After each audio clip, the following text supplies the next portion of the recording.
राजवर्धन पति। ये कहानी पूरी तरह से काल्पनिक है और एक काल्पनिक दुनिया में घटित होती है और इसका किसी भी व्यक्ति, घटना या चीज से कोई संबंध नहीं है। अध्याय 23। क्या कोई ऐसे निवेश है जिनमें आसानी से पैसा डूब सकता है? क्या बात है! गौतम को तो लगा कि उसके कानों में कुछ गड़बड़ है। प्राचीन काल से लेकर आज तक केवल वही लोग रहे हैं जिन्हें ब्याज दर बहुत कम लगती थी। कब ऐसा हुआ है कि किसी व्यक्ति को ब्याज दर बहुत अधिक लगी हो?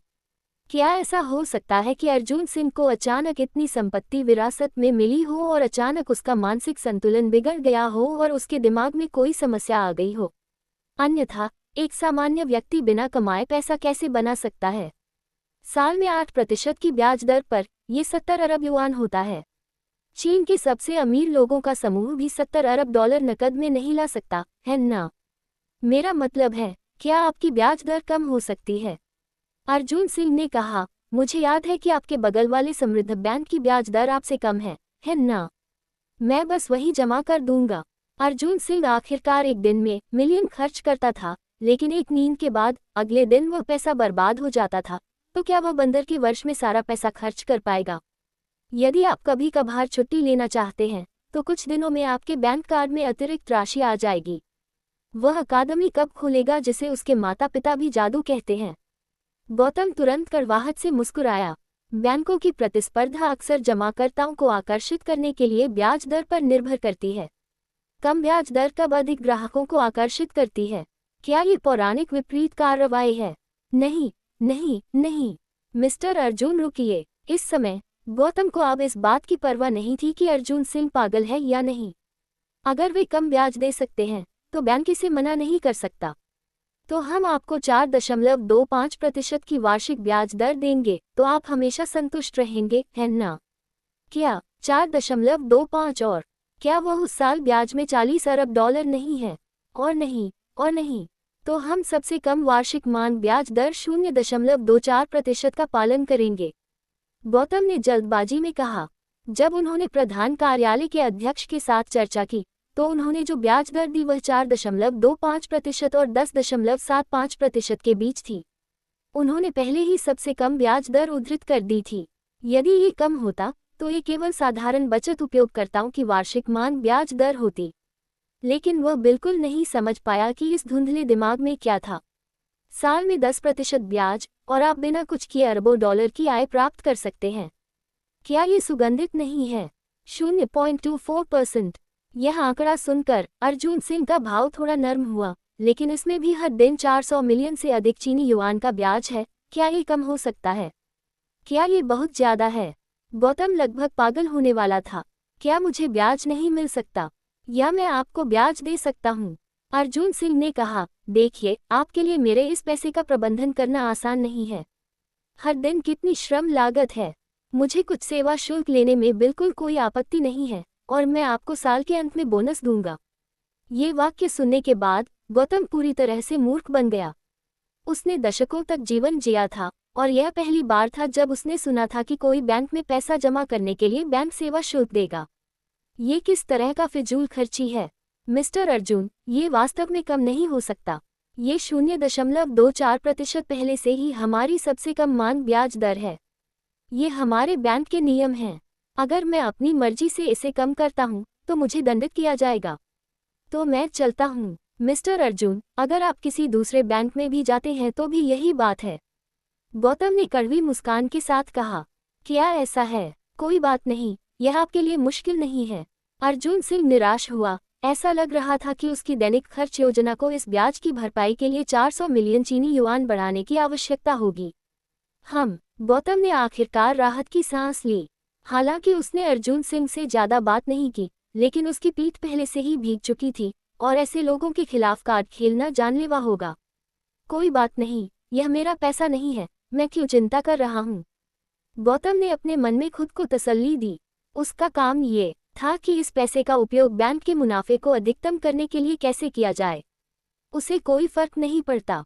वैसे क्या आपके बैंक में बहुत सारी निवेश परियोजनाएं होनी चाहिए? अर्जुन सिंह ने अचानक सोचा।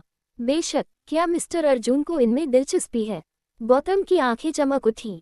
यदि ग्राहक उन परियोजनाओं में निवेश करते हैं तो उनके बैंक की आय बहुत अधिक होती है। आमतौर पर कर्मचारी उनकी अत्यधिक अनुशंसा करते हैं और ग्राहक उन्हें खरीदने के लिए पैसे खर्च करते हैं। आज धन के देवता ने वास्तव में पहल की, इससे उसे कैसे खुशी नहीं होगी। शायद अर्जुन सिंह ने बस कुछ करोड़ या अरबों में खरीदा होगा। उसने ये भी सोचा कि क्या वे परियोजनाएं इतनी बड़ी मात्रा में धन ले जा सकती हैं। सामान्य तौर पर वे परियोजनाएं सैकड़ों मिलियन चीनी युआन की होती हैं, और सैकड़ों मिलियन चीनी युआन पहले से ही काफी बड़ी परियोजनाएं हैं। अर्जुन सिंह अकेले ही अनगिनत परियोजनाओं को समेट सकते हैं। यदि ये सभी परियोजनाएं पूरी हो जाती हैं, तो अध्यक्ष के रूप में इस वर्ष का बोनस निश्चित रूप से एक खगोलीय आंकड़ा होगा।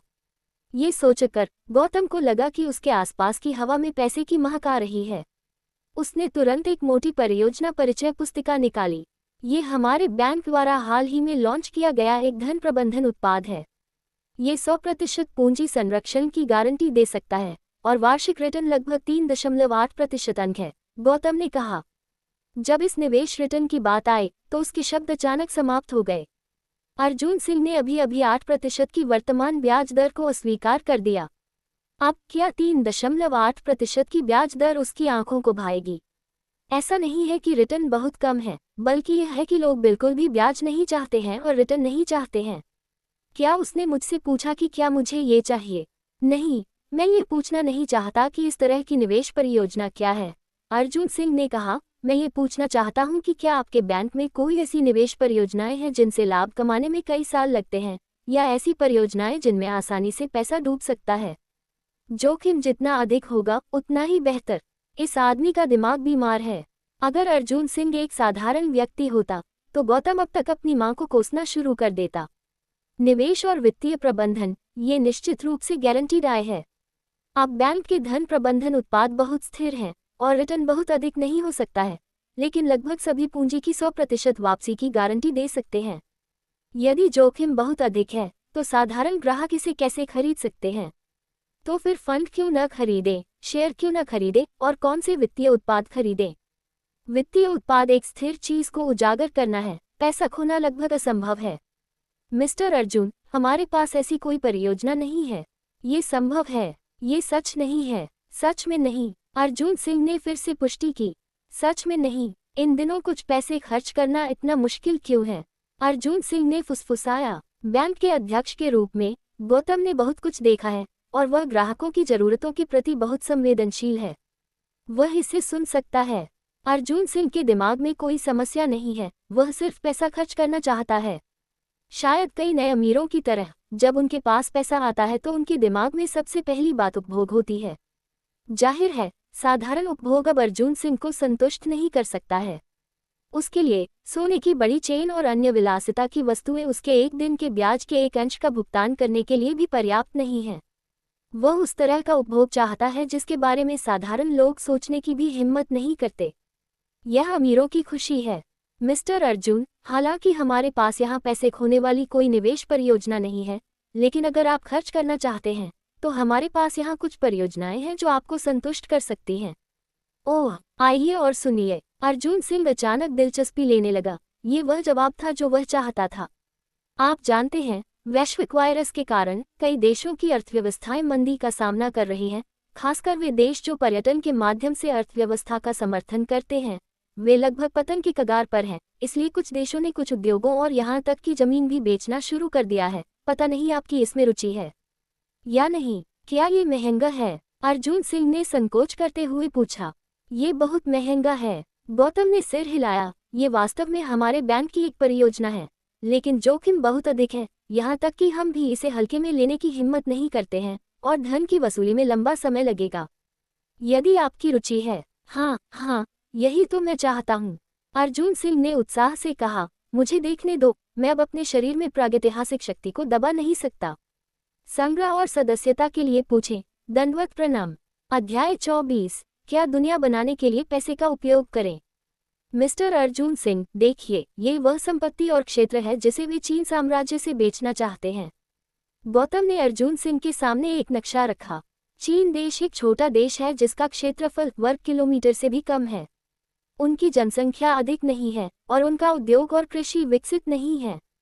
हालांकि अपनी रणनीतिक स्थिति के कारण यहाँ कई मनोरम दृश्य वाले स्थान हैं। इन दर्शनीय स्थलों ने उन्हें हर साल भारी पर्यटन राजस्व दिलाया है और अधिकांश नागरिकों ने भी पर्यटन उद्योग में खुद को समर्पित कर दिया है। मूल रूप से गरीब छोटा देश इन समृद्ध पर्यटन संसाधनों के कारण कुछ ही वर्षों में अमीर बन गया है। हालांकि भयंकर वायरस के कारण वर्ष के पहले 6 महीनों में वैश्विक उड़ानें लगभग ठप हो गईं। यात्रा की तो बात ही छोड़िए, कई लोग अपने शहरों से भी बाहर नहीं निकल सके। इससे तुरंत देश पर आपदा आ गई। आधे साल से अधिक समय तक कोई आय नहीं हुई, न केवल उन लोगों के लिए बल्कि इस देश की अर्थव्यवस्था भी अब इसे झेल नहीं पाएगी। हालांकि अंतर्राष्ट्रीय उड़ानें फिर से शुरू हो गई हैं, लेकिन अधिकांश पर्यटक अभी भी सतर्क रवैया अपना सकते हैं और बिल्कुल भी जोखिम लेने को तैयार नहीं हैं। बाहर जाओ और वह थोड़ी सी आवाजाही उनके लिए ऊंट के मुंह में जीरा के समान है। अंतर्राष्ट्रीय सहायता के लिए कई देशों की हालत उनसे भी बदतर है और वे मदद कर रहे हैं।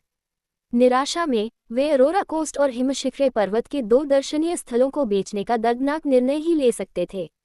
वाह वाह वाह, ये जगह कितनी सुंदर है। चीन आर्कटिक सर्कल में स्थित है और यहाँ हर साल अरोरा दिखाई देता है।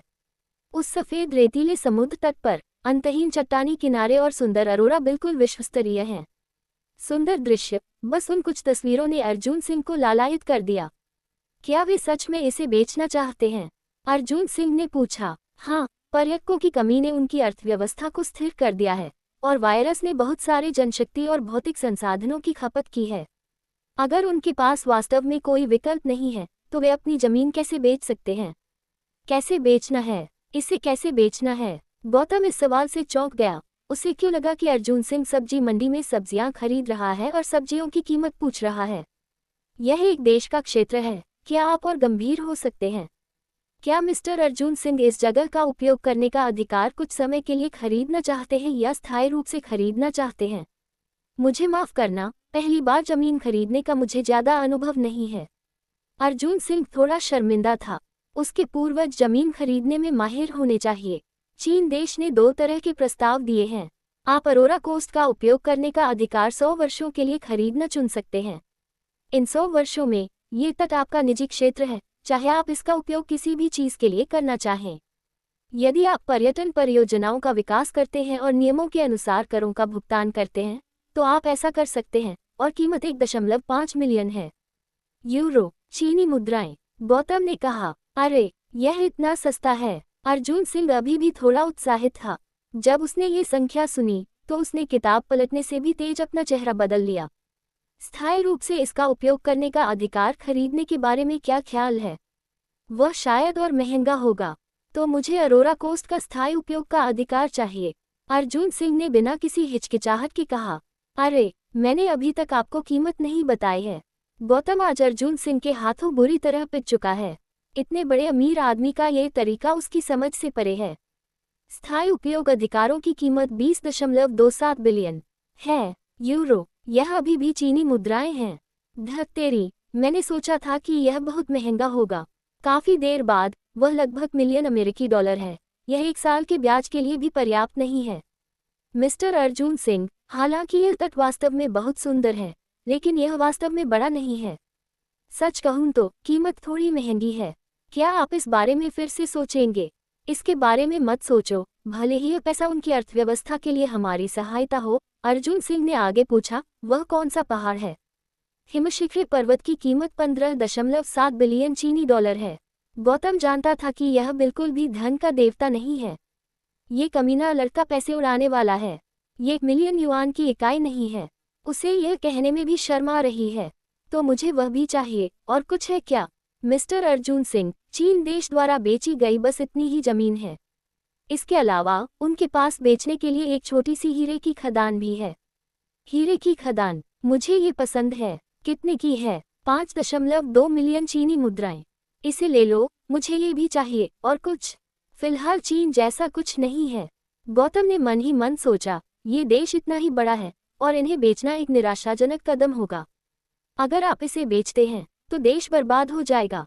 उसे विश्वास था कि जब तक चीन देश इसे बेचने की हिम्मत करेगा, अर्जुन सिंह इसे खरीदने की हिम्मत करेगा। अगर चंगेज खान के पास उस समय पैसा होता तो वह किस तरह की मंगोलियाई अश्वारोही सेना से दुनिया को जीतता। क्या अर्जुन सिंह से सीखकर और पैसे से दुनिया को कुचलकर यह खत्म नहीं हो जाता? बस इतना ही। और भी दूसरे देश हैं, क्या आप उन्हें देखना चाहेंगे? बस मुझे बता दो कुल कितना है, मैंने वह सब एक पैकेज में खरीद लिया। खांसी खांसी खांसी। गौतम लगभग खून की उल्टी कर बैठा। उसने अपने हाथ में मौजूद सामग्रियों को व्यवस्थित किया, फिर गहरी सांस ली। मिस्टर अर्जुन सिंह, अब हमारे बैंक में इस परियोजना में 12 द्वीप, 7 प्राकृतिक दर्शनीय स्थल और 4 ऊर्जा उद्योग होंगे, जिनका कुल मूल्य 107.2 बिलियन चीनी मुद्रा है। अरे, कुछ नहीं से तो अच्छा है, मुझे सब चाहिए। सब। गौतम के मन में अभी यही विचार आया था, लेकिन जब उसने अर्जुन सिंह का अंतिम परिणाम सुना तो वह चौंक उठा। लेकिन ये सोचते हुए कि उसने 1000 बिलियन अमेरिकी डॉलर का जमा लिया, इन उद्योगों को मिलाकर 20 बिलियन अमेरिकी डॉलर से भी कम है, और यह उस 1 साल के ब्याज की भी तुलना नहीं की जा सकती जो उसने शुरू में अर्जुन सिंह से वादा किया था। उसने पलक भी नहीं झपकाई। स्नेहा वर्मा, मैं ये सारे मामले तुम्हारे ऊपर छोड़ता हूँ। अर्जुन सिंह ने बगल में खड़ी स्नेहा वर्मा से कहा, अगर तुम कोई भी अनुबंध साइन करो तो उसे ध्यान से पढ़ना, ताकि भविष्य में कोई विवाद न हो। चिंता मत करो मिस्टर अर्जुन सिंह, ये सब छोटी छोटी बातें हैं। धत तेरी, मैं कितना घमंडी हूँ। वैसे क्या देश में हाल ही में कोई निर्माण परियोजनाएं हैं? समकालीन युवा होने के नाते इसे खर्च करना या न करना मेरा कर्तव्य है। इसे खर्च करना है या नहीं, इससे कोई फर्क नहीं पड़ता, यह मुख्य रूप से देशभक्ति है। मिस्टर अर्जुन सिंह, हमारे बैंक में ये परियोजनाएं भी लाभदायक हैं। यदि आप कोई भी निर्माण परियोजना शुरू करना चाहते हैं तो आपको इसके लिए बोली लगानी होगी। ये हमारी क्षमता का दायरा नहीं है। गौतम को उम्मीद नहीं थी कि अर्जुन सिंह वास्तव में पैसे खर्च करने का विचार राज्य के प्रमुख के दिमाग में डालेगा। ठीक है, तो आज की बात लगभग खत्म हो गई, मैं पहले वापस जाऊंगा। पैसे खर्च करने का कोई मौका नहीं था और अर्जुन सिंह को अब और रुकने में कोई दिलचस्पी नहीं थी। उसने एक बार में 1 अरब डॉलर से अधिक खर्च किए, जिसे यात्रा के लायक माना जाता है। स्नेहा वर्मा, मेरी मदद करो ध्यान देने में। अगर उत्तरी ध्रुव से दक्षिणी ध्रुव तक कोई हिमखंड खिसक रहा हो या कोई भूमि तैराक हो तो मैं अर्जुन सिंह में पूरी तरह से निवेश करूंगा। पूछी। स्नेहा वर्मा भी हंसे बिना नहीं रह सकी। सर, क्या आप विक्रम शाह से सीखना चाहते हैं? मुझे विश्वास नहीं है कि ये चीजें वास्तव में मेरे लिए वास्तविकता में पैसा कमा सकती हैं। अर्जुन सिंह को बस इस बुराई पर विश्वास नहीं था। मिस्टर अर्जुन सिंह, आपका फोन बज रहा है, क्या आप पहले जवाब देना चाहेंगे? स्नेहा वर्मा ने अर्जुन सिंह की कांपती हुई पैंट की जेब की ओर इशारा किया। अरे मधुरा, क्या तुमने खबर देखी? फोन पर कमरे में रहने वाले विक्रम शर्मा की आवाज आई। अरे खबर? क्या खबर? अर्जुन सिंह उलझन में था। हमारी कक्षा के समूह में देखो, उस लड़के राजेश सिंह ने कहा कि भविष्य में सभी इंटर्नशिप शुरू करेंगे, शायद वे अपॉइंटमेंट नहीं ले पाएंगे। अगर हम चाहते हैं कि राष्ट्रीय अवकाश के बाद सभी एक बार मिलें, तो किसे नहीं पता कि उसे एक यूनिकॉर्न मिला है। स्पष्ट रूप से प्रौद्योगिकी का प्रस्ताव इस अवसर का उपयोग दिखावा करने के लिए करना चाहता है। चलो, तुम किससे डरते हो? अर्जुन सिंह मुस्कुराया। अगर वह अपनी दौलत का दिखावा करना चाहता था तो मदारा उचेहा को भी उसे सबसे मजबूत कहना पड़ेगा। अध्याय 25। अपने घर के सामने एक गैस स्टेशन का निर्माण करें। अर्जुन सिंह, क्या तुम पागल हो? क्या तुम नहीं जानते कि वो प्रकाश सिंह दिखावा करने के लिए प्रसिद्ध है? मुझे पता है, अर्जुन सिंह ने मुस्कुराते हुए कहा, लेकिन लोगों में क्षमता होती है।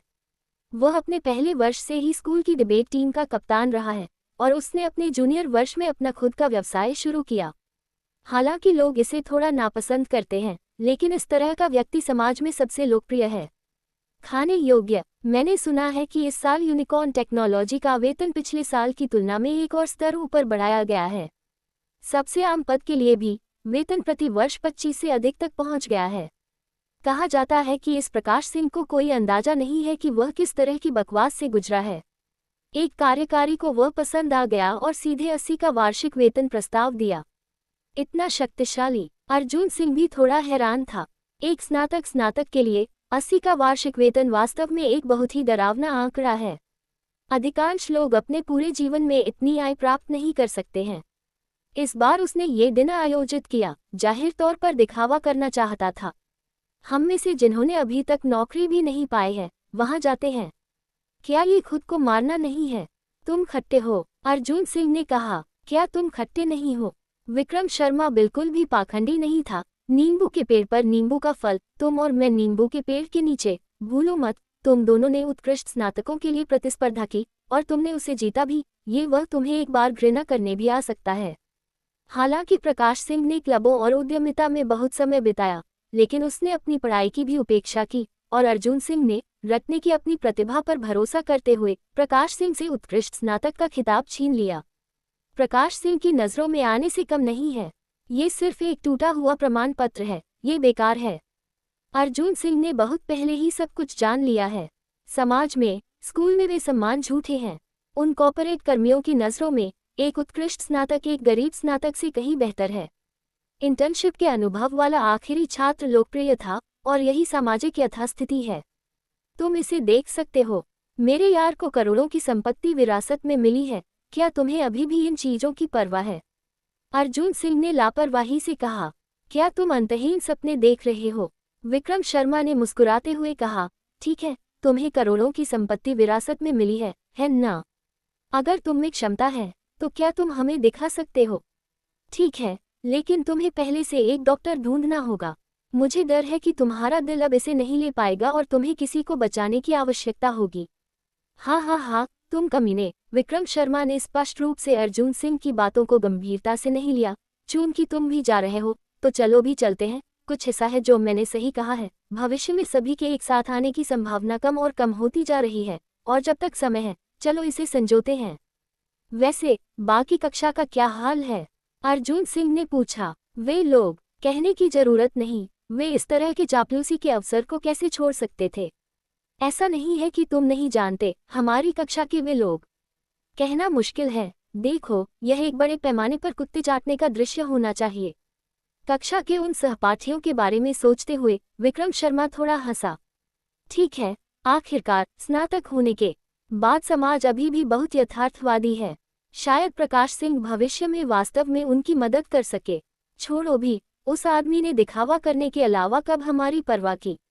खैर, इसके बारे में बात नहीं करते। मैं अपने कुन को अपग्रेड करने जा रहा हूँ। मुझे आज स्तर 100 तक पहुँचना ही है। फिसल गया यह आदमी। अर्जुन सिंह ने अवाक होकर फोन काट दिया। मिस्टर अर्जुन सिंह, मिस्टर अनिल द्वारा भेजा गया व्यक्ति आ गया है। क्या आप एक नज़र डालना चाहेंगे? इस क्षण सन्या वर्मा अर्जुन सिंह के पास रिपोर्ट करने के लिए चली गई। ओह, ये वास्तव में समय पर है। अर्जुन सिंह थोड़ा मुस्कुराया। चलो मेरे साथ आओ देखने के लिए। जब वह नीचे उतरा, तो ट्रक पहले से ही नीचे पंक्तिबद्ध थे। तेजस मेहरा और विक्रम शाह को दिए गए 2 ट्रकों के अलावा कुल 13 ट्रक थे, जिनमें निश्चित रूप से युवराज सिंह CCVR भी शामिल था। क्या मेरा भूमिगत गैराज काफी अच्छा है? अर्जुन सिंह ने धीमी आवाज में पूछा। सर, आपके भूमिगत गैराज में 3 मंजिलें हैं, और प्रत्येक मंजिल 100 से अधिक कारों को समायोजित करने के लिए पर्याप्त बड़ी है। कोई समस्या नहीं है। धत, ये जहरीला है। क्या मैं खुद 300 से अधिक कारें खरीदने के लिए इतना उब गया हूँ? मैं साल में 365 दिन भारी नमूने नहीं लाता। क्या इस पर धूल और जंग नहीं लग सकती? अर्जुन सिंह ने पाया कि उसे इस जगह की अचल संपत्ति की जागरूकता अभी भी काफी एकतरफा है। सर, यदि आप चाहें, तो मैं आपको स्पोर्ट्स कार चलाने वालों का एक समूह भर्ती करने में मदद कर सकता हूँ। ठीक है, मैंने पिछली बार इसे यूं ही कह दिया था। तुम इसे गंभीरता से कैसे ले सकते हो? अर्जुन सिंह के माथे पर अचानक काली लकीरें पड़ गईं। 13 सीमित संस्करण की स्पोर्ट्स कारों को सावधानीपूर्वक हटाया गया। अर्जुन सिंह को अभी भी पगानी हिल्स बहुत पसंद थी, लेकिन जब उसने पहली बार युवराज सिंह CCVR को देखा, तो कार तुरंत बदबूदार हो गई। बाकी को मेरे लिए गैराज में भेज दो, मैं पहले टहलने जा रहा हूँ।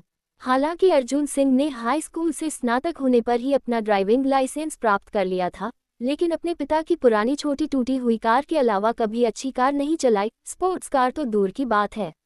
अर्जुन सिंह एक खूबसूरत महिला के ज़ैड शरीर को सहलाने और शुद्ध कार्बन फाइबर बॉडी पर धीरे से टटोलने जैसा है। वह सुव्यवस्थित शरीर, वह शानदार आकार, ये हर आदमी का सपना है। अर्जुन सिंह ने चाबी पर स्विच दबाया, और गलविंग दरवाजे धीरे धीरे खुल गए। हालांकि स्पोर्ट्स कार का इंटीरियर बहुत अधिक कॉम्पैक्ट होगा, लेकिन ये बिल्कुल भी असहज नहीं लगता है। धूम। जब उसने एक्सीलरेटर पर पैर रखा तो शक्तिशाली V12 इंजन एक जंगली जानवर की दहाड़ की तरह फट पड़ा। उस मिस्टर अर्जुन सिंह को सुरक्षा का ध्यान रखना चाहिए। चिंता मत करो, मैं इस शहरी क्षेत्र की गति से नहीं दौड़ सकता, और कुछ नहीं होगा। अर्जुन सिंह धीरे धीरे पूरी उत्तेजना के साथ अपने समुदाय से बाहर निकल गया। धत, क्या स्थिति है? अर्जुन सिंह अभी अभी उस समुदाय से बाहर निकला था, लेकिन सड़कें वास्तव में लोगों से भरी हुई थीं। दरअसल स्पोर्ट्स कारों को ले जाने वाले ट्रकों के ट्रंक सभी पारदर्शी कवर से ढके हुए थे। स्पोर्ट्स कारों वाले 13 बड़े ट्रक राहगीरों को कैसे आकर्षित नहीं कर सकते थे। हर कोई देखना चाहता है कि किस अमीर आदमी ने इतने सारे पैसे से इतनी सारी स्पोर्ट्स कारें खरीदी हैं। बाहर आओ, बाहर आओ। धत, यह अभी अभी युवराज सिंह XXVR है। अगर मैं एक्सीलरेटर पर पैर रख सकूं, तो मैं अपना बाकी जीवन संतुष्ट रहूंगा। भाई, अगर तुमने एक्सीलरेटर मारा, तो तुम्हें 1 महीने का वेतन भी नहीं मिलेगा। यह एक नौजवान होना चाहिए जिसने ऐसी कार खरीदी होगी, है ना? पता नहीं किसका बेटा है। अजीब बात है, ऐसी कार चलाने वाले लोग एक साधारण समुदाय में रहते हैं, है ना? तुम्हें पता है, इस इलाके में सबसे कम घर की कीमत